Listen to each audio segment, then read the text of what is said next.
So hey guys, আমি রুবেল আছি বর্তমানে চেন্নাই। তো এখানে আছি আমরা 5 দিন ধরে বসে, ঠিক আছে। তো 5 দিন ধরে বসার পরে দিকে আঁকা জ্বালিয়ে দিয়েছিলাম। তো আঁকাটা টিপিট টিপিট করে জ্বলছিল, সেই জন্য একটা আবার প্লাস্টিক ভরে দিয়েছিলাম। প্লাস্টিক ভরে দেওয়ার পরে কিছুক্ষণ পর আবার এই যে আঁকা দেখতে পাচ্ছ কত সুন্দর হয়ে ধাঁধা করে জ্বলতে লেগেছে। তো আঁকা জ্বলতে লেগেছে, আর এদিকে মানে আমারও সব রেডি করা ছিল, মোটামুটি রেডি হয়ে গেছিলো। আর কিছুটা ছিল করতে, সেজন্য আবার এদিকে মানে সকালকার আবহাওয়া দেখাতে লেগেছে। আর পাশেই গাড়ি, বুঝতেই পারছো। আর এই যে ভাত দেখো, মানে কন্ট্রোলের চালে ভাত, কিন্তু কেউ বলতে পারবে এটা কন্ট্রোলের চাল, মানে একদম মিনিকেট চালের মতন হয়ে আছে। যাই হোক, আর এই যে এখানে মানে আলুটা দেওয়া আছে, আর ওদিকে সবজিটা আছে আরও, মানে লাস্টে দিব ওটা। আর এই যে সবজি চাপে দিয়েছিলাম। আর আজকে সারাদিনে মানে সকালে তো ঘুম থেকে ওটা কিছু খাওয়া দাওয়া হয়নি, সেই জন্য চলে গেছিলাম সবাই মিলে চা খেতে। এদিকে মানে বসে আছি সেই জন্য। আর এদিকে তামিলে মিস্ত্রিকে কাজ দিতেছিল, আমাদের কাজ নেই।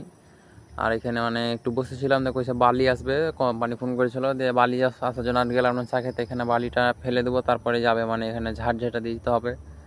এখানে গাড়ি ঢুকে দিয়েছিলো ট্রেক্টর, এখানে বালিটা ফেলে এই যে দেখতে পাচ্ছ। তো এখানে বালিটা ফেলে দিয়ে তারপর আমরা চা খেতে যাব। তারপর আর এই যে মানে এদিককার ট্রেক্টর দেখতে পাচ্ছ, সব তামিলি জিলাপি লেখা। আর এই যে আমি এখানে খাড়াই আছি ঝাড় ঝাঁটা দিয়ে, আর এই যে ভিডিওটা বানিয়ে নিলাম। তো আজকের ভিডিওটা এখান থেকে।